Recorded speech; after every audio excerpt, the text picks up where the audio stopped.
Bismillahirrahmanirrahim. Ayat ke-92 dari surat Ali Imran, Allah berfirman, "Lan tanalul birra hatta tunfiqu mimma tuhibbun, wa ma tunfiqu min syai'in fa innallaha bihi alim." Kalian sekali-sekali tidak akan sampai kepada kebajikan yang sempurna sebelum kalian menginfakkan sebagian harta yang kalian cintai. Dan apa saja yang kalian nafkahkan, sungguhnya Allah Maha mengetahuinya. Dan di sini Allah menyatakan jika ingin mencapai kebajikan yang sempurna, maka harus menginfakkan sebagian dari yang dicintai. Makanya Rasulullah SAW bersabda, "Was-shadaqatu burhan." Sedekah itu adalah bukti, yaitu bukti ketakwaan, ya, bukti keimanan kepada Allah Subhanahu wa taala. Dan di sini Allah memerintahkan untuk menginfakkan sebagian dari yang dicintai, bukan dari seluruh yang dicintai, sebagian dari yang dicintai. Dan bagaimana praktek sahabat ketika turun ayat ini? Maka sahabat menginfakkan apa yang paling mereka cintai. Dalam hadis disebutkan, ya, Anas bin Malik berkata, "Kana Abu Talha aktsar ansariyin bil Madinati malan." Abu Talha adalah orang Ansar yang paling banyak hartanya di Madinah. Wa kana ahabba amwalihi ilaihi bayraha. Dan harta yang paling dia sukai dari hartanya adalah kebunnya yang dikenal dengan bayraha. Wa kanat mustaqbilatal masjid, dan letaknya di depan masjid. Wa kana Nabi sallallahu alaihi wasallam yadkhuluha, dan Rasulullah sallam sering mampir ke kebun tersebut. Wa yashrabu min ma'in fiha, dan minum dari mata air yang ada di kebun tersebut. Ini kebun yang disukai oleh Nabi, posisinya dekat masjid, ya, depan masjid, ya. Min ma'in fiha tayyibin, situ ada mata air yang segar yang bisa untuk diminumi. Jadi ada air, ada buah-buahan, ada korma, ya. Tentu ini adalah kebun yang menyenangkan, dan itu harta yang paling dicintai oleh Abu Talha Al-Ansari radhiyallahu anhu. Falamma nazalat, ketika turun ayat ini, "Lan tanalul birra hatta tunfiqu mimma tuhibbun." Kalian tidak akan mencapai kebajikan yang sungguhnya sampai kalian menginfakkan apa yang kalian cintai. Maka Abu Talha berkata, "Ya Rasulullah, innallaha yaqul," wahai Rasulullah, sungguhnya Allah berfirman, "Lan tanalul birra hatta tunfiqu mimma tuhibbun." Kalian tidak akan mencapai kebajikan yang sungguhnya sampai kalian menginfakkan apa yang kalian cintai. Wa inna ahabba amwali ilayya bayraha, dan sungguhnya harta yang paling aku cintai adalah bayraha. Wa innaha shadaqatun lillah, dan itu menjadi sedekah bagi Allah. Arju birraha wa dhukhraha indallahi ta'ala. Aku berharap mendapatkan balasannya dan ganjarannya, pahalanya di sisi Allah Subhanahu wa taala. Fadhaha ya Rasulullah haitsu araka Allah taala. Wahai Rasulullah, letakkanlah atau berikanlah kebunku ini kepada yang kau pandang, yang kau suka, ya, sesuai dengan apa yang Allah tunjukkan kepadamu. Faqala Nabi sallallahu alaihi wasallam, "Bakhin, dzaka malun rabih, dzaka malun rabih. Wa qad sami'tu," ya. "Wa ana ara an taj'alaha fil aqrabin." Maka Nabi mengatakan, luar biasa, ini adalah harta yang menguntungkan.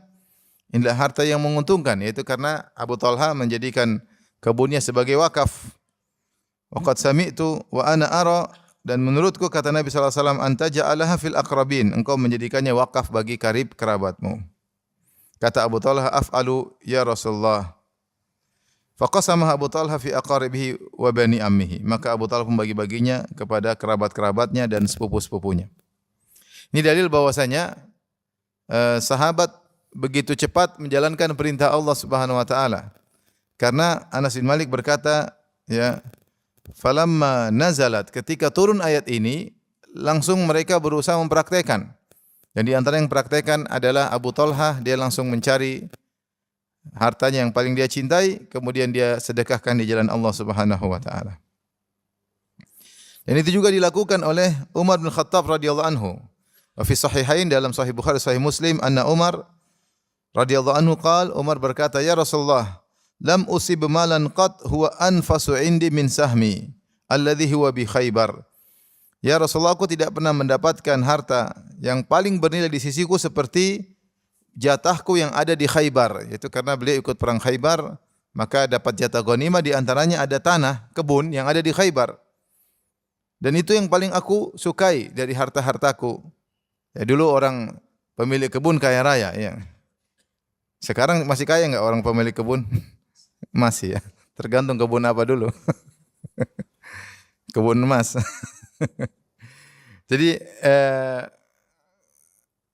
dan itu harta yang paling dicintai atau yang paling bernilai di sisiku, kata Umar bin Khattab radhiyallahu taala anhu.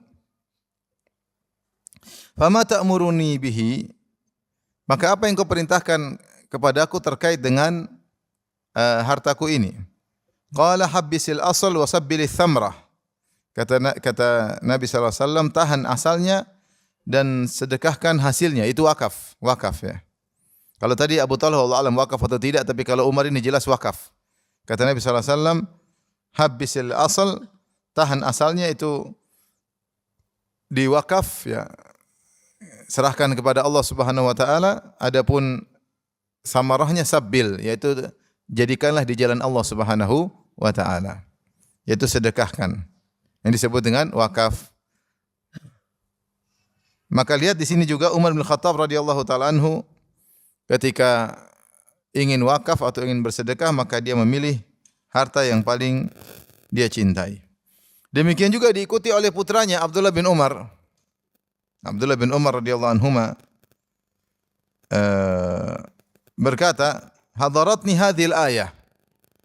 Aku mengingat ayat ini. Lan tanalul birra hatta tunfiqu mimma tuhibbun.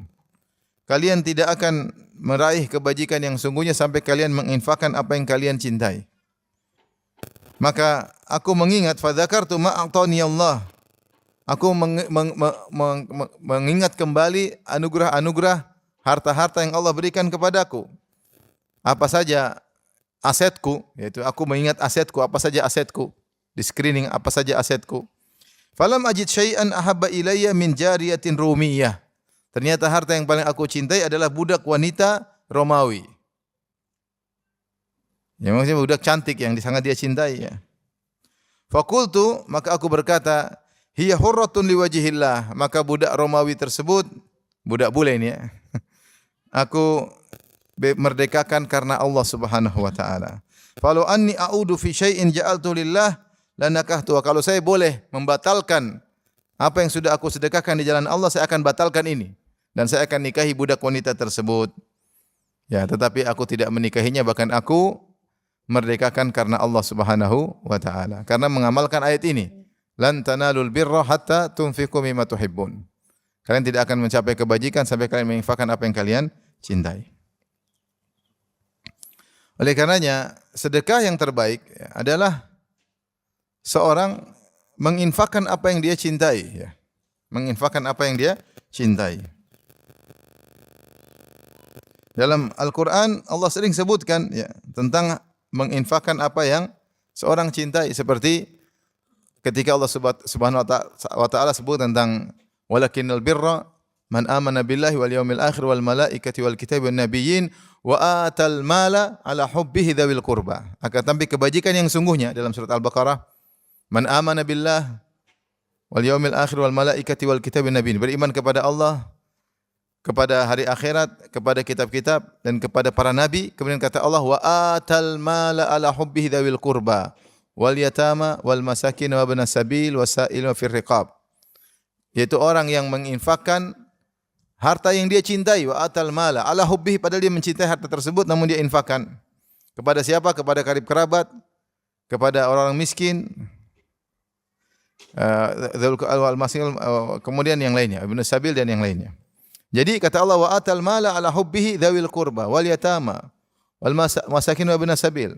Harta dia cintai, dia berikan kepada karib kerabatnya, kepada anak-anak yatim, kepada orang miskin, kepada musafir yang kehabisan bekal, wa fir riqab, dan juga kepada para budak-budak. Tapi kata Allah, ala hubbihi, dia menginfakkan harta yang dia cintai. Maka ini infak yang terbaik, seorang menginfakkan apa yang dicintai. Ini bukti bahwasanya dia beriman kepada Allah dan hari akhirat. Demikian juga Allah berfirman, wa tu'imuna at-ta'ama ala hubbihi miskinan wa yatiman wa asira.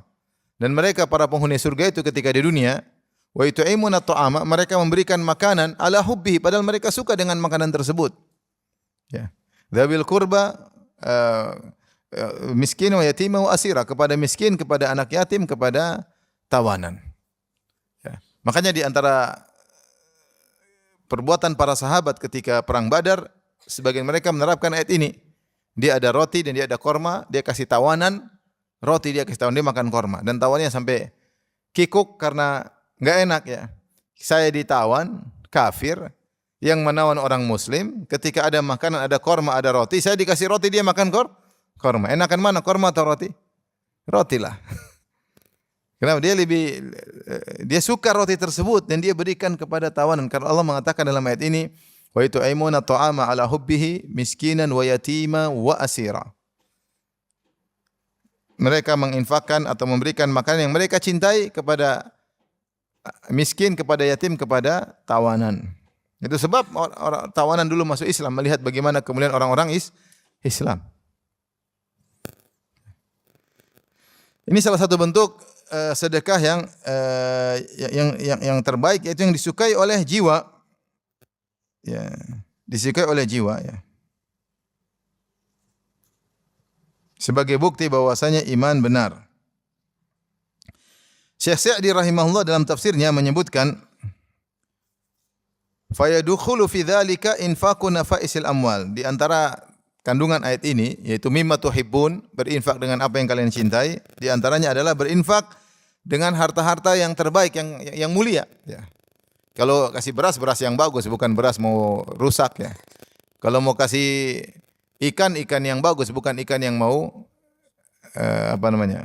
mau basi ya enggak. Kalau mau kasih mesin cuci yang baik, bukan mesin cuci yang mau rusak. Ada orang kasih orang lain, dia kasih ini mesin cuci sebenarnya bagus tapi lagi rusak. Kamu perbaiki, insya Allah bagus ya. Kamu perbaiki aja dulu baru kasih. Bukan kita mau kasih barang karena takut rumah kita kepenuhan, daripada taruh sampah di rumah kita kasih orang ya. Enggak. Barang kita sukai kita kasih. Itulah namanya infak yang termasuk ayat ini, yaitu min nafa'isil amwal, harta yang kita sukai, harta yang bernilai kita kasih. Kemudian di antaranya al-infaq fi hali hajatil munfiq ila ma anfaqahu. Berinfak kata Syekh Sa'di dalam kondisi yang berinfak lagi membutuhkan harta tersebut, tapi dia infakkan buat orang lain. Dia juga butuh, tapi dia kasih.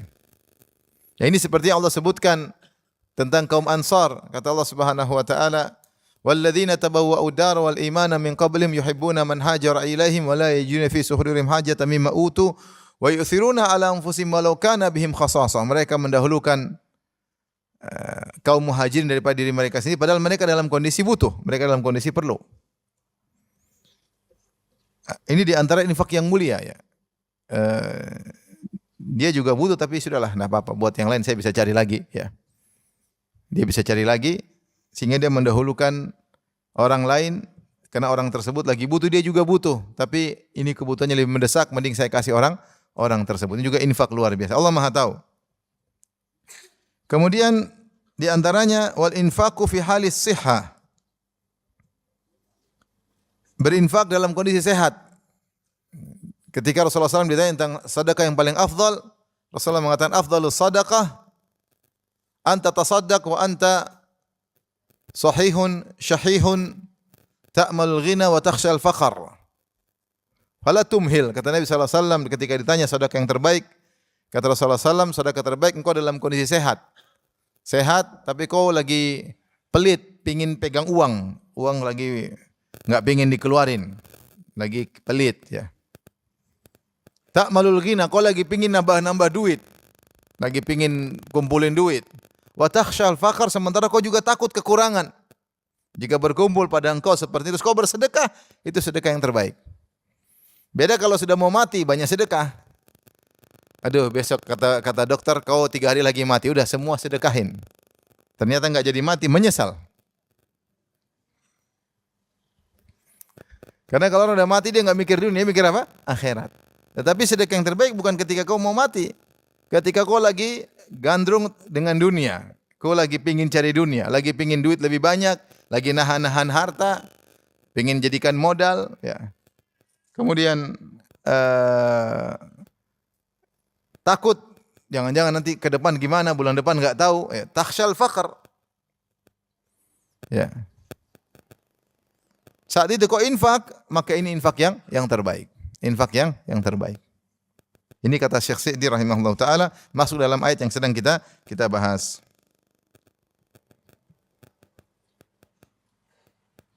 Kemudian dia berkata, kesimpulan dari ayat ini, wa dallatil ayatu annal abda bihasabi infaqihi lil mahbubat yakunu birrahu.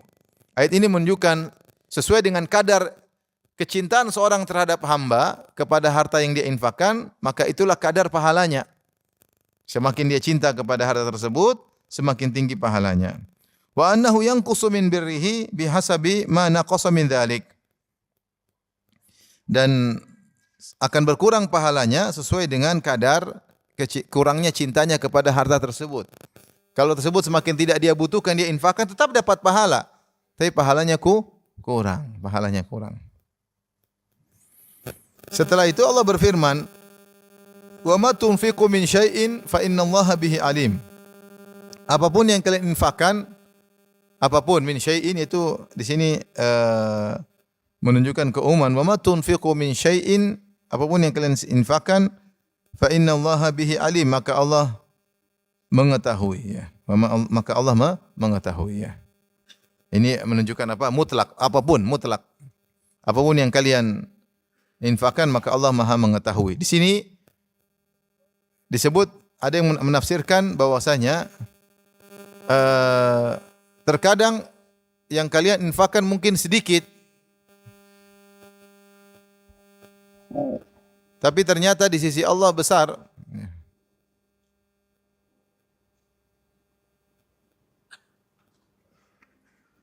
Seperti ketika Allah Subhanahu wa taala menyebutkan dalam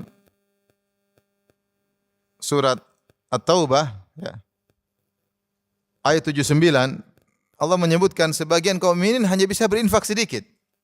Ayat 79 kata Allah Subhanahu wa taala, alladzina yalmizuna al-mutawwi'ina minal mu'minin fi shadaqat walladzina la yajuna illa juhdahum fa yaskharuna minhum sakhirallahu minhum wa lahum adzabun alim. Dan orang-orang munafik itu yaitu orang yang mencela orang-orang mukmin yang memberi sedekah dengan sukarela, dan mereka mencela orang-orang yang tidak memperoleh untuk disedekahkan selain sekedar kesanggupannya. Jadi orang-orang munafik ketika para sahabat berinfak, ada yang infak banyak kata mereka riya.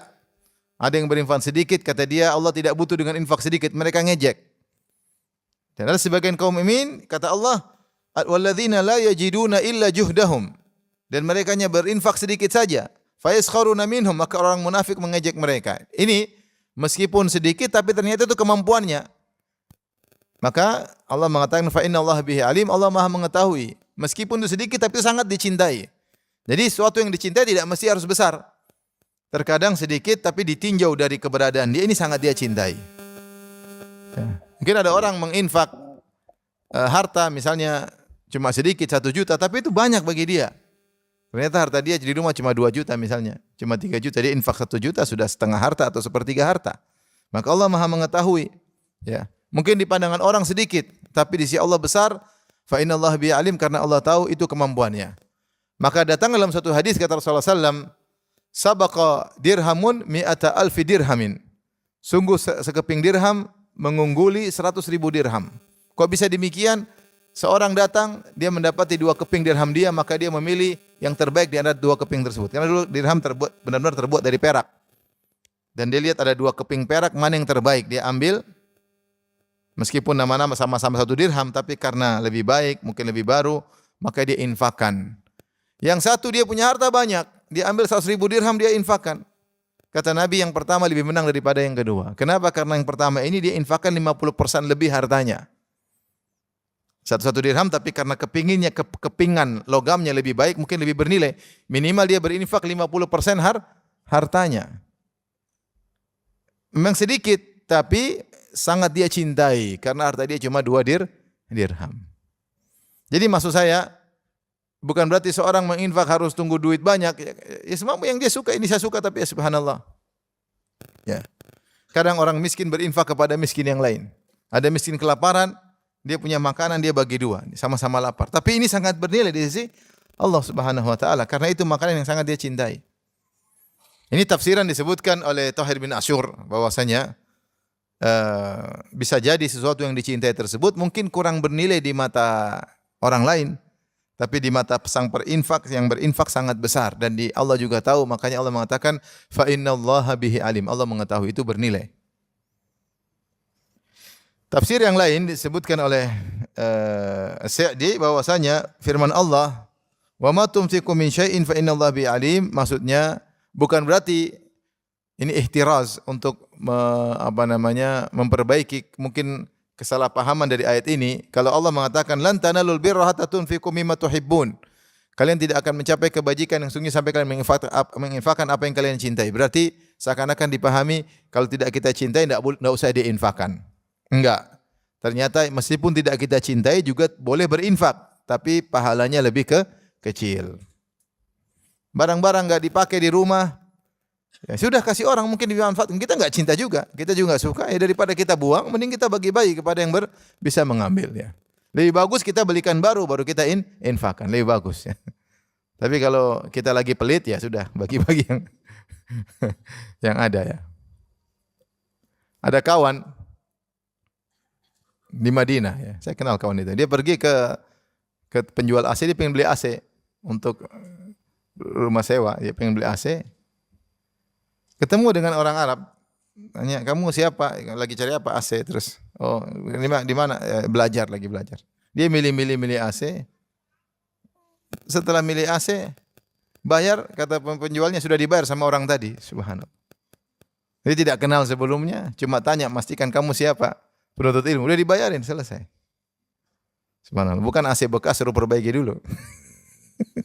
AC baru, nyargres. Di Madinah aneh-aneh terjadi ya. Di antaranya keanehan seperti itu. Subhanallah ya. Jadi, tapi kalau kita berinfak dengan apa yang kita tidak cintai atau kita kurang cintai juga boleh, tetap dapat pahala. Cuma pahalanya sesuai dengan kadar kecintaan kita. Pahalanya ada ya. Tapi tidak seperti kalau kita menginfakkan apa yang kita cintai. Maka menurut Syekh Sa'di adalah ihtiraz, yaitu agar menolak kesalahpahaman yang terjadi. Jangan disangka, itu namanya ihtiraz dalam ilmu tafsir. Jangan disangka Allah hanya menerima dari infak yang terbaik, yang kita cintai. Enggak. Seluruh infak Allah tahu. Yang terbaik, yang biasa-biasa, semuanya ada pahalanya. Maka Allah berfirman, "Ma tunfiqu min syai'in", apapun yang kalian infakkan, fa innallaha bihi alim, maka Allah Maha mengetahuinya. Ada ganjarannya. Ini juga dalil tentang keikhlasan. Agar seorang ikhlas. Allah mengatakan fa innallaha bihi alim, maka Allah sudah mengetahui. Maka tidak perlu kau mencari validasi manusia. Apa yang kau infakkan, mau besar mau kecil, Allah tahu. Allah tahu. Kalau sudah tahu berarti apa? Allah sudah tahu, pasti Allah kasih ganjaran. Ya, Allah tidak mengatakan saya akan beri ganjaran. Cukup Allah mengetahui, sudah pasti ada ganjarannya. Sudah cukup Allah mengetahui, sudah pasti ada ganjaran. Maka seorang berusaha melatih diri untuk membahagiakan diri dengan berkata yang penting Allah sudah tahu. Jadi kita semua latihan sehingga kita merasa bahagia kalau Allah sudah tahu. Sehingga enggak perlu diketahui oleh orang, enggak perlu validasi orang. Kita berusaha menyembunyikan amal soleh kita, sedekah kita ya. Karena pahalanya lebih besar kalau tersembunyi. Maka ayat ini mengajarkan kita untuk ikhlas, Ya. Apalagi kata Ibnul Mubarak, rubba amalin saghirin tu'azzimuhun niyyah wa rubba amalin kabirin tusaghiruhun niyyah. Betapa banyak amal yang sedikit tapi jadi besar karena niat yang luar biasa. Dan betapa banyak amal yang besar jadi kecil nilainya gara-gara niat yang terkontaminasi. Ya. Maka latih diri untuk bahagia, Allah sudah tahu.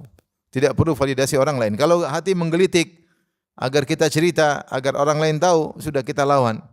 Kita ingat ayat ini, fa innallaha bihi alim. Allah sudah tahu, ya sudah. Tidak perlu kita mengharapkan validasi orang lain. Walhamdulillah.